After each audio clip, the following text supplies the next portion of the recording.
Hola, muy buenas. Estamos en otro episodio de Olimpo en Audio y hoy con Guillermo vamos a hablar sobre la figura del dios tanto griego como romano de Dionisio y Baco respectivamente. Bueno, hablaremos tanto de la figura en sí del dios, es decir, de su biografía, todo el tema de lo que le rodea a este. Hablaremos de cómo este se interpreta a lo largo de la historia, tanto en arte como en la sociedad, perdóname, en la poesía, en vasijas, por ejemplo, como se puede encontrar, en mosaicos, etcétera. Y hablaremos también de líneas del pensamiento que se asemejan a cómo estas asemejan a la idea del dios, ¿no? También todo el tema del politeísmo, cómo es concebido a lo largo de la historia en base a las fuentes que expondremos posteriormente. Y bueno, pues sin más dilación, cuando quieras comenzar, hablamos. Sí, bueno, al final lo que viene siendo es decir una visión general de lo que engloba el dios Dionisio y Baco, ¿no? Respectivamente. O sea, es decir, combinarlo no solo con las fuentes literarias, no solo con las fuentes bibliográficas, sino también con lo que son pues, fuentes de otras disciplinas, ¿no? Como la historia de las religiones, que aquí tenemos un par de libros que posteriormente haremos mención, y también con la antropología, que es una parte muy interesante, ¿no? Correcto. Y yo precisamente voy a empezar con la antropología porque creo que es bastante interesante hilarlo con el autor Claude Lévi-Strauss, ¿vale? Que es un antropólogo bastante famoso de origen judío, que viene a decir, y también en combinación con el autor de la historia de religiones, Mircea Eliade, que viene a decir que los mitos tienen una función ejemplarizante, ¿no? Y precisamente creo que es lo que vemos aquí bastante bien en lo que es el mito de nacimiento de Dionisio, concretamente en la cultura y en el pueblo griego, que tiene tres, ¿vale? Concretamente.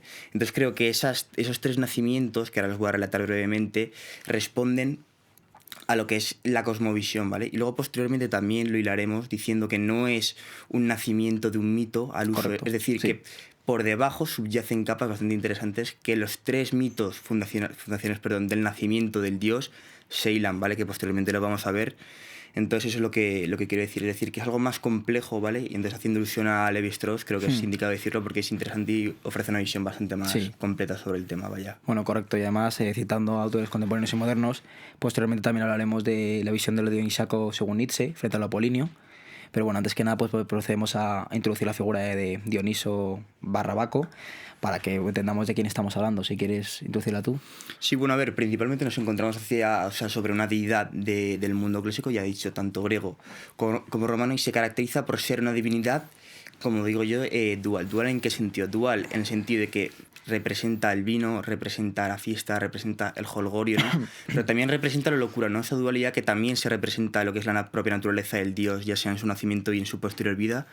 Es decir, que presenta esas dos características bastante importantes, ¿no? Y a su vez también es dios de la vinicultura y de la agricultura, ¿no? Entonces es importante destacarlo, ¿no? Sí, bueno, y además en otros momentos se considera también o asociado a atributos respecto a la cosecha, respecto incluso a la fertilidad, se asocia a veces, en ocasiones, pero bueno, sí, correcto, o sea, es un dios que bueno, esa imagen de haber sido relacionado tanto al jolgorio como a la fiesta, incluso al vino, etcétera, en ocasiones la generado, como veremos luego con Nietzsche, pues una visión más negativa, ¿no? Como si fuera algo más erróneo, un dios borracho, vamos a decirlo así, un dios menos formal, pero realmente para nada, si contextualizamos con lo que era para la época, Dioniso es una figura muy importante.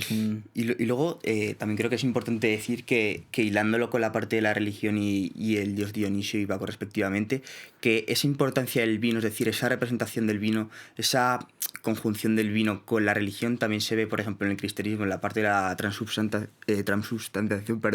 que es la conversión de lo que es el cuerpo y la sangre de Cristo en vino, sí, el vino efectivamente, al revés, perdón, el orden es al revés, es decir, el pan y el vino en el cuerpo y la sangre de Cristo. Sí, correcto, ¿no? sí, de hecho. Entonces, como vemos, ese elemento sacralizado perdura, ¿no? A lo largo de la historia. Sí, luego lo veremos.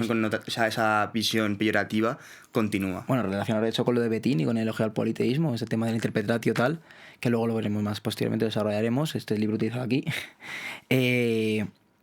Básicamente eso, que por ejemplo como ha quedado en el olvido, ha quedado como el folclore, el politeísmo, el tema del politeísmo clásico, tal, pero se toma en cambio en serio el tema del el cuerpo de Cristo, el vino, o sea, la sangre de Cristo, perdón, el vino, lo tomamos en serio, lo tomamos como algo irrisorio, ¿no? Como algo gracioso, jaja, vino, borrachos, pues no, lógicamente no, pero en cambio el tema de Dioniso sí lo toman, esa figura se ha trascendido como un dios más del escándalo, más sí, de... más banal. Totalmente, quizás, sí. ¿Verdad que sí? A verte, luego lo del politismo lo vamos a desarrollar porque es un tema bastante complejo que a ver si en el poco tiempo que tenemos nos puede dar tiempo a desarrollarlo bien, pero ya te digo que es una cuestión muy interesante, sobre todo la visión lineal, ¿no? que ofrece la sucesión del estudio tradicional de la historia de las religiones, ¿no? Es decir, pasamos de una religión esotérica, pasamos al chamanismo, posteriormente pasamos al politeísmo, luego el monoteísmo, donde se da más importancia un dios en un panteón politeísta, y luego posteriormente el monoteísmo, pero bueno, eso luego lo vamos a debatir, porque vamos a empezar ya con lo que es el nacimiento del propio dios Dionisio, que es a lo que hemos venido hoy, ¿no? ¿Quieres comentar algo más? No, quieras. Vale, pues comentar sobre todo 3 versiones, ¿vale? La primera versión, que es la más simple, ¿vale? Que intervendrían aquí principalmente Semele, ¿vale? Que es la hija de un dios de Tebas bastante importante, Zeus y Hera, ¿no? Voy a contextualizar. Zeus es el dios más importante dentro del panteón griego, ¿vale? Todos conocimos soberano de los cielos, rayo y demás, ¿no? Combinado con, perdón, con Hera, que Hera es su hermana y su mujer al mismo tiempo. Vemos que ese concepto de la endogamia está un poco distinto en el mundo clásico, ¿no? Respecto al actual, que eso es interesante saberlo. Entonces contextualizo. Todos sabemos que en el politeísmo griego es muy común ver como un dios mantiene relaciones sexuales con un humano, ¿no? Y precisamente es el caso de lo que sucede aquí en el nacimiento de Dionisio, ¿no? Un nacimiento que se engendra mediante la unión, como ya he mencionado, de Semele y Zeus, y en la cual Semele se da cuenta de que ha sido embarazada y que está inseminada por el dios Zeus, ¿no?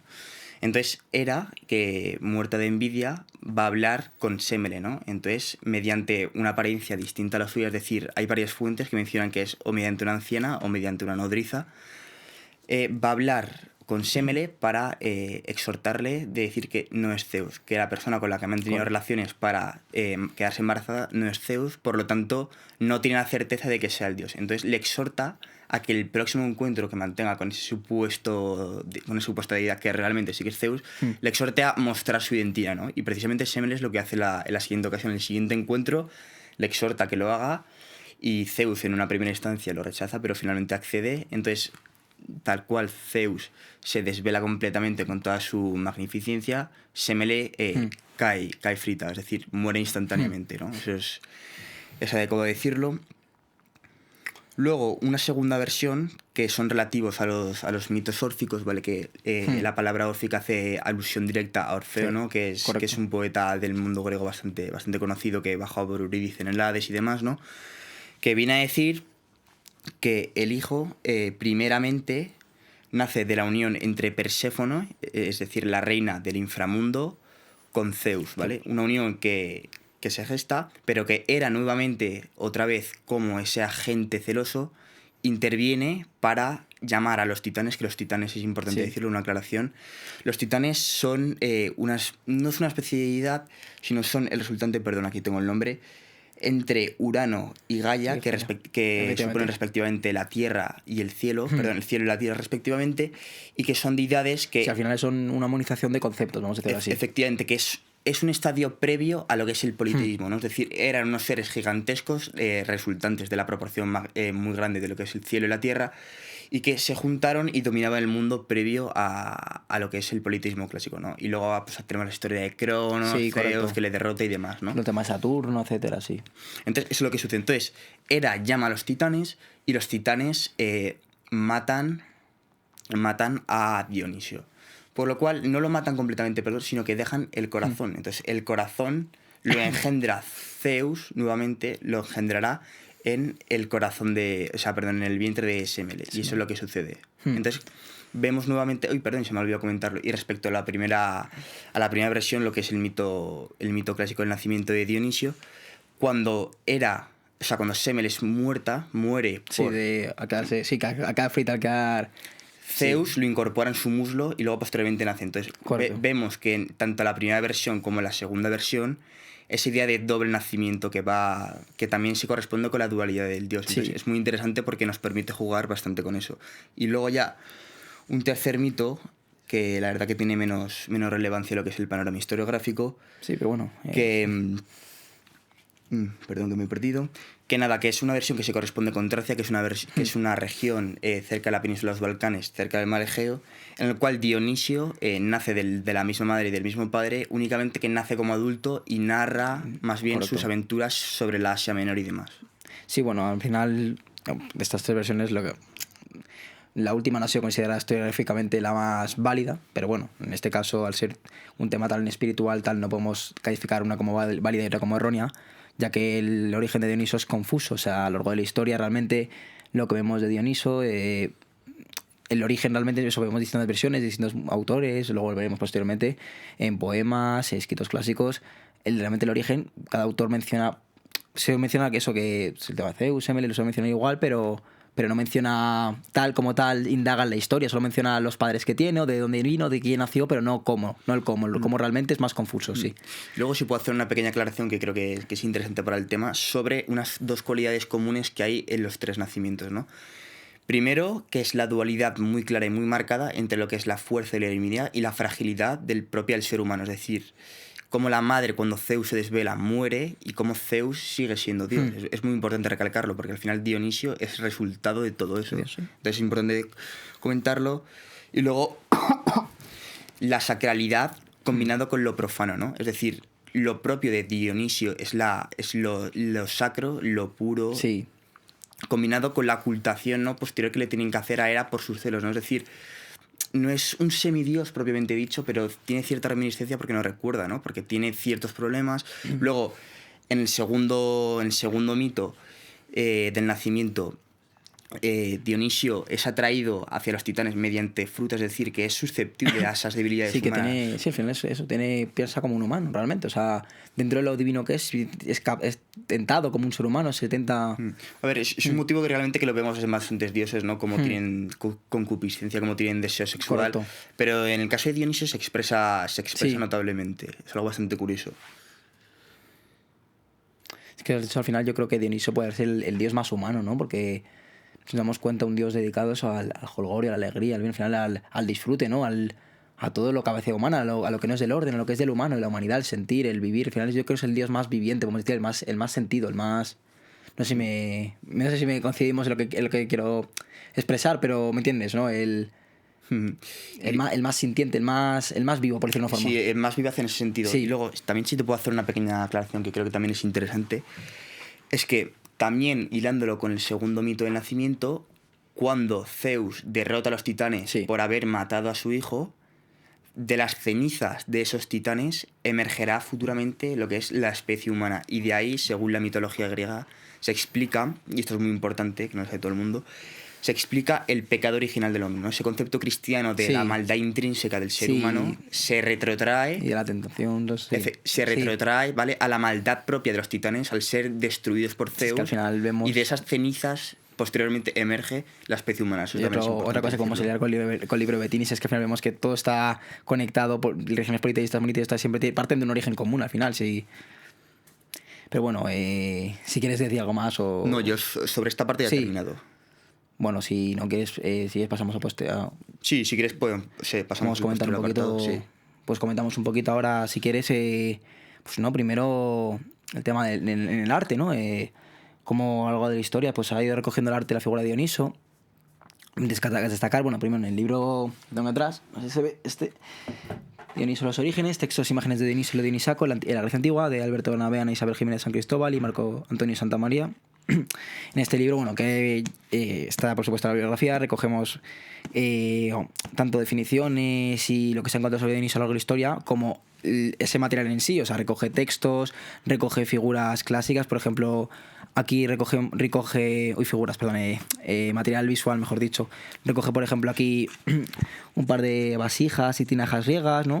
Vemos la representación de Dioniso como un hombre barbudo, un hombre fuerte. Aquí, por ejemplo, pues esa representación que luego posteriormente lo compararemos con el arte moderno y no quede igual, ¿no? Por ejemplo, aquí esta copa que a lo mejor tiene, no sé, aprecia bien con los ojos más desorbitados, etcétera. Está una copa ática del 530 a.C., datada, pues se le ve un poquito aquí. Pues posteriormente luego veremos, que luego lo compararemos posteriormente con el arte moderno, que esa imagen de Dioniso como un dios como barbudo, como fuerte, como al final como representaban a los dioses en las vasijas griegas, que lo vemos como fuertes, altos, barbudos, como muy mediterráneo, ¿no? Por decir una forma. Sí, pero luego, por hacerte un poco el contraste, y yo creo que también es importante resaltar que la concepción que tenemos de Dionisio en el arte contemporáneo... Es que más infantilizada, más... Incluso afeminada. Sí, es más se afeminada. parece incluso a la figura de Cupido. No sé si decir, se mezcla un poco, mezcla un poco con la figura de Cupido y estas cosas así que... O sea, no roza lo andrógino, porque sigue siendo evidentemente masculino. Sí, totalmente. Pero sí que es verdad que es más infantilizado. Sí, porque mira, por ejemplo, en Mosaicos hispano-romanos, que en Écija y en Zaragoza hay dos muy similares. Bueno, en este caso no es de Dioniso, es de Baco, que es la figura romana de Dioniso. Ves el triunfo, la representación del triunfo de Baco, esa escena del triunfo de Baco, en un carruaje tirado por tigres, pues también ves un hombre, a lo mejor no se aprecia tanta barba, pero sí le ves pues, fuerte y grande, tal. Pero luego, por ejemplo, ves las representaciones de Baco modernas, la que tú decías que las ves infantilizadas, ¿no? El triunfo de Baco, los borrachos, que también conocido como los borrachos coloquialmente, de Velázquez, que se ve eso, pues la figura de Baco rodeado de una aura así llena de borrachos, tal, pero se le ve no infantilizado como tal, pero sí como más... sí, más banalizado. A ver, exactamente. Lo del séquito ya desde la mitología griega estaba presente. Pero sí que es verdad que lo que dices tú que está infantilizado, es decir, incluso la propia mirada que tiene es una mirada más infantilizada. Sí. Una risita de... Pero eso sobre todo destaca en el retrato de Baco de Caravaggio. Sí. Se le ve muy... Ese es el ejemplo parece más un claro. adolescente, un chico de 14 años. Es decir, es un chico sujetando la copa, que es Dionisio, con una sonrisita y unos ojos que y ves la representación de Dionisio de Grecia, a lo mejor, quizás eso se lo pasa con la figura, porque creo que nuestros cuadros se refieren a Baco, no a Dionisio, se refieren a la figura romana, más bien. Quizás a lo mejor el paso de Grecia a Roma, quizás a lo mejor se perdió, no sé, yo lo dejo como dato, se perdió esa masculinidad, vamos a decirlo así, porque ves el Dioniso griego y es un Dioniso fuerte, con barba, muy grande, muy musculoso. Sí, que se corresponde más con la visión del hombre clásico, ¿no? Quizás sí, totalmente. Y bueno, además, ya si nos indagamos un poco más el tema de los textos, ¿no? En este libro hay un par que he querido, que voy a leer de hecho, que pues he marcado. Como digo, este libro es de especial interés, recomendado todo lo que se pueda aprender de Dioniso, o sea, todo lo que haya sobre Dioniso, prácticamente este libro lo recoge. Y encima ya en castellano, que hace la labor de traducir textos, bueno, que previamente han sido traducidos ya al alemán, al francés y otros idiomas, pues ellos hacen la labor de traducirlo también al español, que eso es muy importante. Bueno, por ejemplo, aquí no son inomórfico, son numérico, uno como los sofícos que anteriormente he mencionado, no son numérico. El numérico 26 a Dioniso, que lo recogió en su momento Cásola. Y ahora, bueno, Cásola la tradujo, ahora está por traducido, etc. Bueno, lo leo, tal cual. Comienzo por cantar a Dioniso de terrible bramido, de cabeza ceñida de hiedra, hijo de ilustre de Zeus, y la muy gloriosa Sémele, ves, como comentaba anteriormente, inciso. Al final lo que se recoge, se recoge siempre esa información de que es hijo de Zeus y Sémele, pero no indagan en la historia tras eso, vaya. Sí, prosigo. Al que criaron las ninfas de hermosa caballera, tras haberlo recibido de su padre el soberano en sus regazos, y cariñosamente lo cuidaron en los barrancos de Nisa. Y él crecía por voluntad de su padre en una cueva fragante, contado entre los inmortales. Pero cuando las diosas hubieron criado al cantado en muchos himnos, ya entonces iba y venía por los frondosos valles, cubierto de hiedra y laurel. El laurel y la hiedra asociados también a Dioniso, y ellas lo seguían a una. Las ninfas y él las guiaba. El fragor se adueñaba del inmenso bosque. También a ti te saludo, Dioniso, de muchos viñedos. Tema de los viñedos, por supuesto, te das cuenta de la vegetación asociada a Dioniso. Concédenos llegar alegres de nuevo en el tiempo justo, estación tras estación, por muchos años. Vemos al final estación tras estación, por el tema de la cosecha, la fertilidad, del vino, de la vinicultura, además. Y luego también, como para añadírtelo, creo que también es importante decir que ese concepto de estacionalidad es muy importante en el dios Dionisio y en el Baco romano, porque según la mitología griega, Dionisio moría y renacía en la primavera, es decir, con el cultivo, es decir, la vida del dios. Sí, totalmente. Sí, se correspondía completamente con lo que es el ciclo natural de la cosecha. Entonces, creo que es muy importante porque realmente se corresponde con eso y es interesante decirlo. Sí, totalmente. Sí, además, por ejemplo, mira, en otra fuente que quiero destacar, de Anacreonte, recogida por Gentili, tal cual: vamos, muchacho, traernos una copa, de modo que de un trago beba yo el primero, después de haber vertido 10 tazas de agua y 5 de vino, para que sin molestar pueda agitarme de nuevo por el furor báquico. El furor báquico. El furor de Baco, vamos a decir, la embriaguez, sí, al final. Pero luego también se puede hilar también con la locura, casi. Sí, ¿no? totalmente. Y luego al final, por ejemplo, el mismo Anacreonte recoge, que traducido aquí una pequeña frase: celebra como Dioniso. Celebra como Dioniso, finalmente lo digo, es esa... Pues sí, ese motivo jovial que tiene. Totalmente, tío. Sí. Y por último, tiene uno por aquí, si mal no recuerdo. Perdona.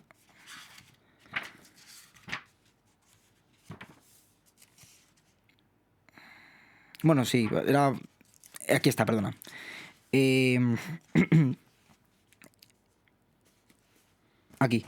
Perdón un momentito, que es que tengo varios marcados y al final me hago un poco el lío.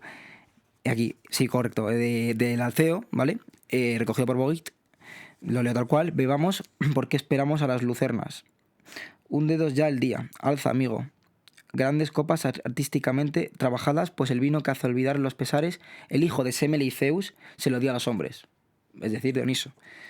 Tras haber mezclado una y dos partes, escancia llenando las copas hasta el copete y que una copa empuja a la otra. Al final, ¿ves esto? Quieras que no, también los autores recogen la mayoría, muchos textos sobre Dioniso se han recogido pues en inicios de banquetes, o refiriéndose a inicios de banquetes o por tema de celebración, pues como tema ritual, ¿no?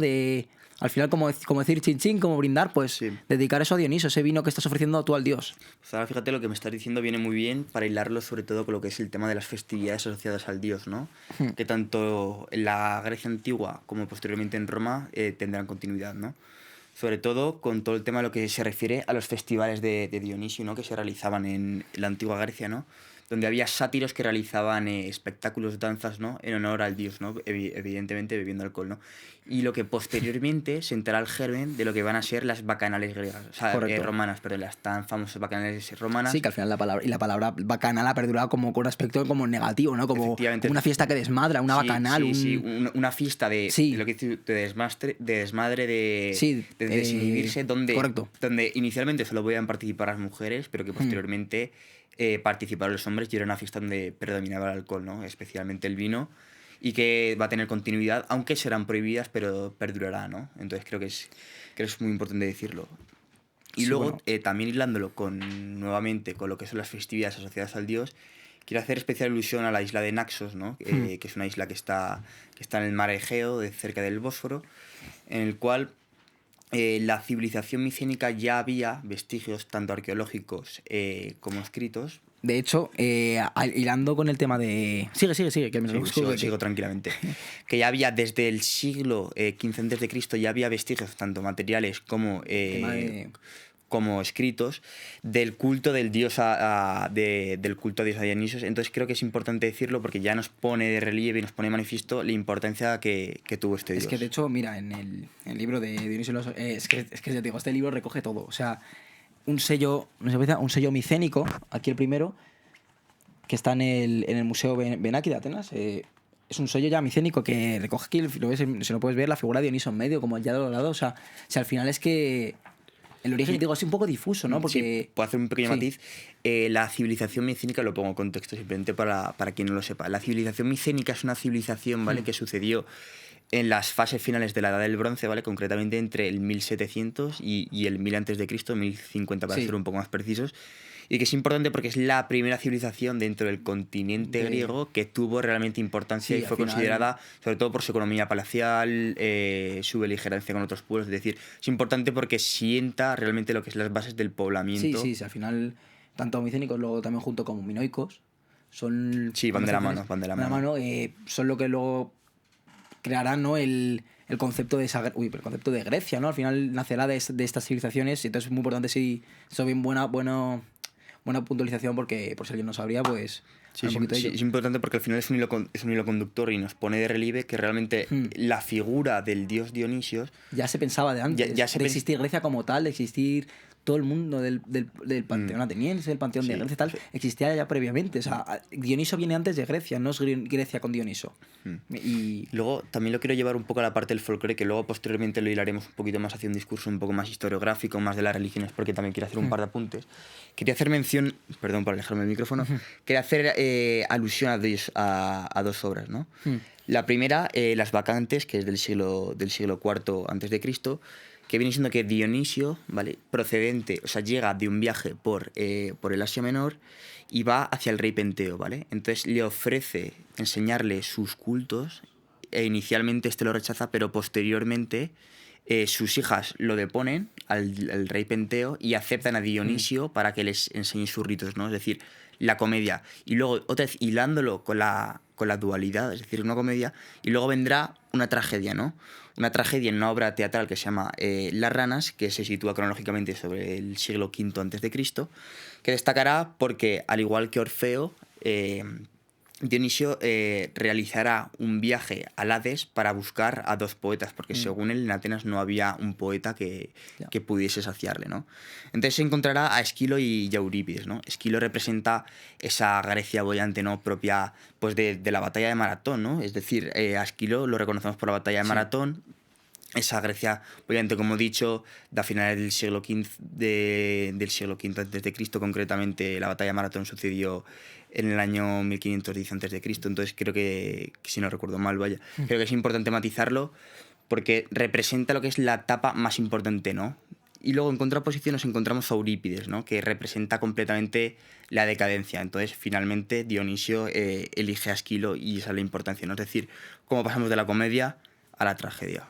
Sí, sí, ya, bueno, antes que nada, porque ya como veo que esto va indagando ya con el tema, vamos a ir luego ya tirando por el tema del geopoliteísmo, creo yo, ¿no? Vamos Sí. tirando, pues antes que nada comentar tema de, me viene muy bien el tema que hablas de la dualidad, porque hay otra dualidad que quiero apreciar, que eso es más del mundo contemporáneo, que antes mencionaba la de Nietzsche.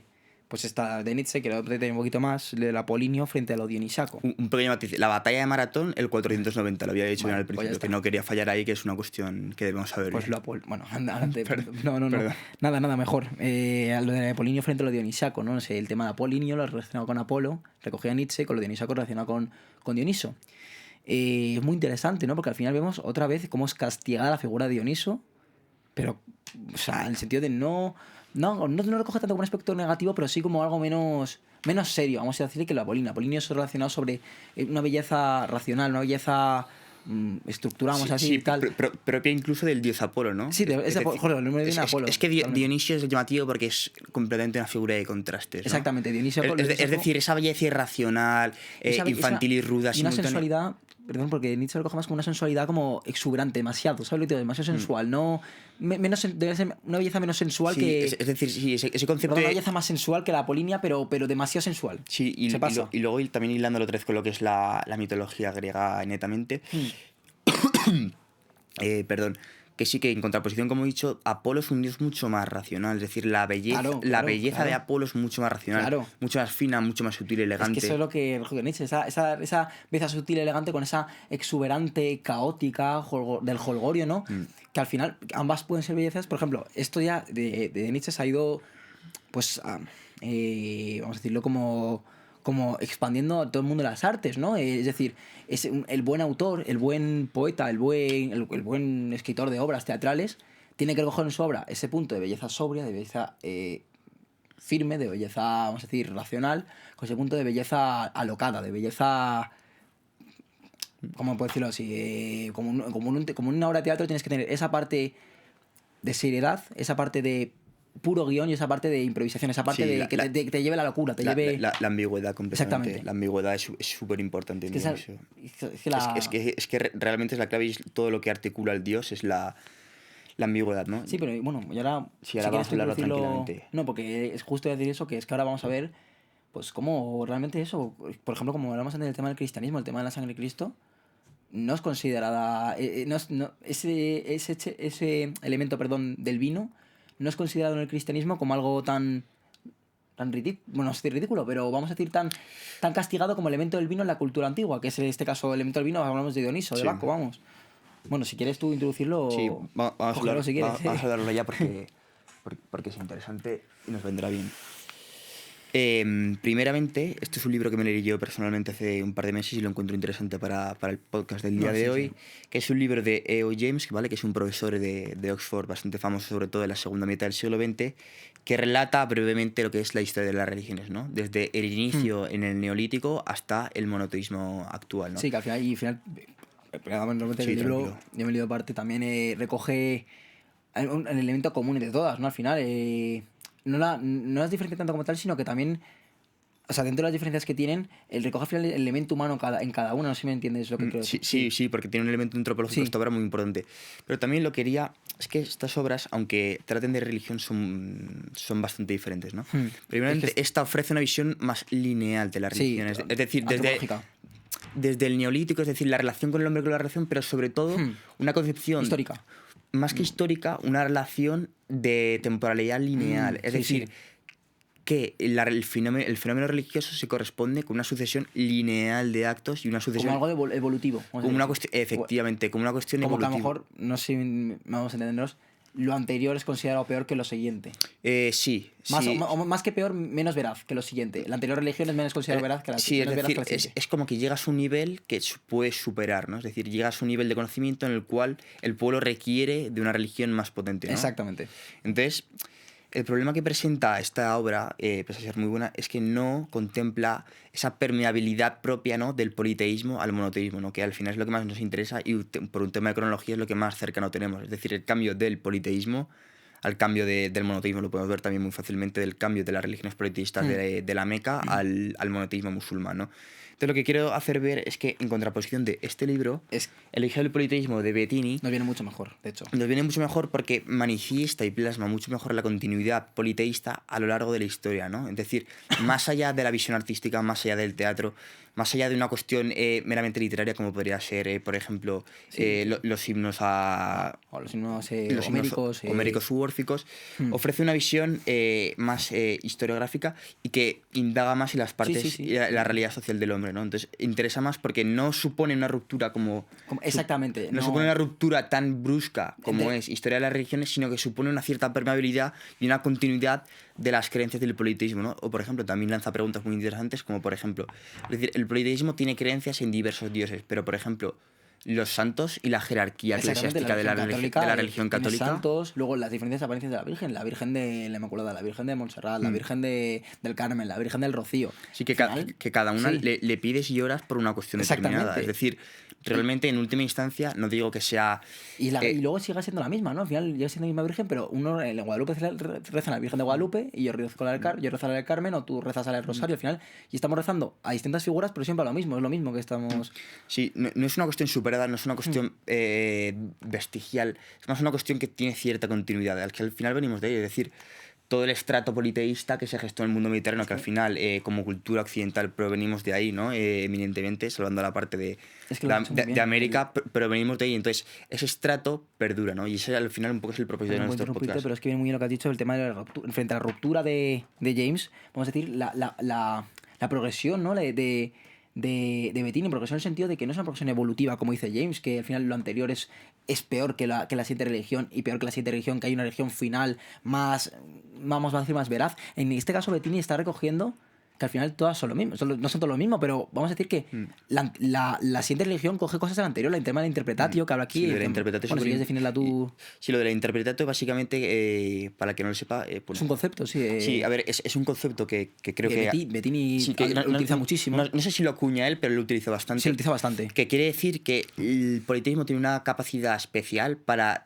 coger elementos externos a su propia cosmovisión y a su propia mitología y adaptarlos. Es decir, como nuevamente... El monoteísmo, perdón, el politeísmo. Es el politismo.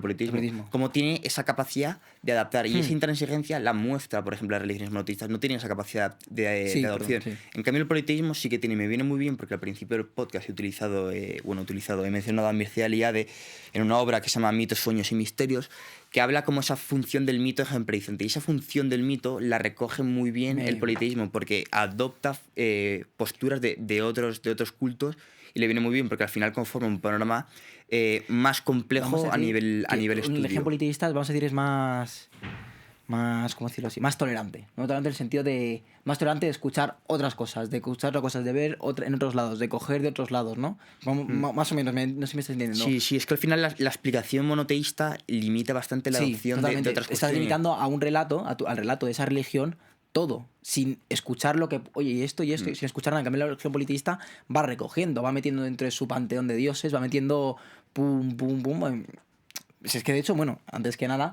tengo aquí apuntado un nombre de un dios de Próximo Oriente antiguo, un dios árabe antiguo, Dushara, D-U-S-H-A-R-A, por si alguien quiere buscarlo, que han asemejado, de hecho en este libro lo recoge muy bien el tema de Dushara, porque antes que nada comentar que es que en este libro, aparte de todo recoger la información de Dioniso, hay un apartado que hace una relación con el tema de los dioses de Próximo Oriente, etcétera, que es muy interesante. El tema de Dushara es muy interesante, ¿no? Es un dios que se ha asemejado históricamente, a Zeus, a Ares, a Helio y a Dioniso. Y a tantos, al final, ¿por qué te quedas con la de Dioniso? Bueno, porque la de Dioniso al final, mientras que las de Zeus, Ares y Helio son posteriores a la que data de la asemejación con Dioniso, ya que son del periodo helenístico, la de Dioniso se remonta a Heródoto. Es Heródoto el que ya encontraba las similitudes entre esta deidad, entre Dushara con Dioniso, ya que ambas están relacionadas con el mundo de la vinicultura, del vino, de la naturaleza, de la cosecha, ¿no? De este tema de la festividad, más de la alegría, de florecer.